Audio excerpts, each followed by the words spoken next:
Price அல்லாஹ். கர்த்தருடைய பரிசுநாமம் மகிமைப்படுவதாக. பரிசுத்த யோவான் சுவிசேஷ புத்தகம் 1 அதிகாரம் 9வது வசனம். உலகத்திலே வந்து எந்த மனுஷனையும் பிரகாசிப்பிக்கிற ஒளி அந்த மெய்யான ஒளி. எனக்கு பிரியமானவர்களே, சிலர் சொல்லுவாங்க இவங்க திருந்தவே மாட்டாங்க அப்படின்னு சொல்லுவாங்க. நம்ம கூட அநேக நேரங்கள் இப்படியாப்பட்ட ஒரு வார்த்தை நம்முடைய வாயிலிருந்து கொடுப்பதற்கு பிசாசானவன் ஏவப்பட்டு இருக்கிறான். எனக்கு பிரியமானவர்களே, அநேக நேரங்களில் தவறான வார்த்தைகளை பகிர்ந்து கொள்கிறோம். இவங்க திருந்த மாட்டாங்க, அப்படி பண்ண மாட்டாங்கன்னு சொல்லி. ஆனால் தேவன் ஒரு மனுஷனை சரிப்படுத்த வேண்டும் நினைத்தால் அது யாரும் தடை செய்யவே முடியாது. உலகத்திலே வந்து எந்த மனுஷனையும் பிரகாசிப்பிக்கிற ஒளி அந்த மெய்யான ஒளி. பிறந்தவுடனே அனந்தையாக்கப்பட்ட மோசே ஒரு பேழையை உருவாக்கி அதே இடத்துல வைத்து எல்லாரும் கொலை செய்யப்பட்டு கொண்டிருக்க காலத்தில் குழந்தையாக இருக்கும்போது தயவு கிடைத்தது, இரக்கம் கிடைத்தது. அதுக்கப்புறம் வளர்க்கிறதுக்கு காசும் வந்துச்சு.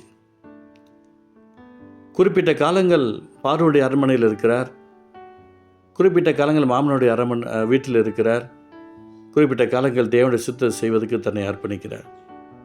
எல்லாம் பகுதியாக பிரிக்கப்படுகிறது. அவர் பிரகாசிக்க பண்ணுவார். ஒரு பெரிய கொலைகாரர் தான். இந்த சவுலுடைய லைஃப்பில் நடந்த சம்பவம் ஸ்தேவனுடைய ஜீவனே போயிடுச்சு. எல்லோரும் பயப்படுறாங்க. அவர் கையில் இருக்கிற டாக்குமெண்ட்ஸ் அப்படி டாக்குமெண்ட்ஸ் பயப்படுறாங்க. அந்த சவுலை பவுலாக கர்த்தர் மாற்றினார். இந்த மோசேவை எகிப்திலிருந்து பாதிக்கப்பட்டிருந்த ஜனங்களை மீட்கும் பொருளாக ஒரு ரட்சகனாக கர்த்தர் பயன்படுத்தினார்.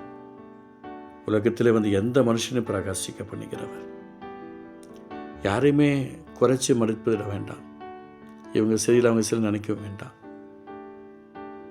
யாரை வேண்டுமானாலும் தேவனாலும் மிகப்பெரிய ஒரு அற்புதமாக அதிசயமாக கொண்டு வர முடியும். எனக்கு பிரியமானவர்களே,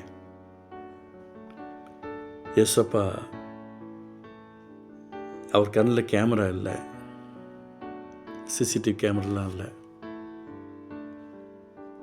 சேட்டலைட்லேயும் பார்க்கல. ஒரே வார்த்தை தான் சொல்கிறார், ஆழத்தை தள்ளி கொண்டு போய் வலையை போடு. வலையை போடுறன்னு போட்டார். பேதுருவையும் கற்று தூக்கிட்டார். ஆண்டோடைய நாமத்தை மகிமைப்படுத்திட்டார். எனக்கு பிரியமானவர்களே, தேவனுடைய ஆசீர்வாதம் என்பது சாதாரண விஷயம் கிடையாது. யாரை வேண்டுமானால் அவரால் பிரகாசிக்க பண்ண முடியும். உங்களையும் என்னையும் அவரால் ஆஸ்வதிக்கப்பட முடியும். அதில் விட்டு கொடுப்போம், ஒப்பு கொடுப்போம், அர்ப்பணிப்போம். தேவ சித்தத்தை செய்வதற்கு உகந்த பிள்ளைகளாக நம்முடைய ஆவி ஆத்மா சிரத்தை அவருக்கென்று முழுமையாக சமர்ப்பிப்போம். அன்பு தகப்பனே, நன்றியிடம் துதிக்கிறோம், ஸ்தோத்திரிக்கிறோம். உலகத்திலே வந்து எந்த மனுஷனையும் பிரகாசிப்பிக்கிற ஒளி அந்த மெய்யான ஒளி நாங்கள் பார்க்கிறோம். இயேசு ரட்சகா, எங்கள் தெய்வமே, எங்களை பிரகாசிக்க பண்ணும், எங்களை எழுந்திருக்க பண்ணும். உங்கள் நாமத்து நிமித்தமாக நாங்கள் ஆசிரமங்க இருக்கார்கள் புரியும். கர்த்தர் கிருபை செய்யுங்கப்பா. இயேசுவின் நாமத்தினால கர்த்தர் அற்புதம் செய்து ஸ்தோத்திரம்ப்பா. கிருபை தாங்கட்டும். இயேசு நல்ல பிதாவே. ஆமீன், ஆமீன்.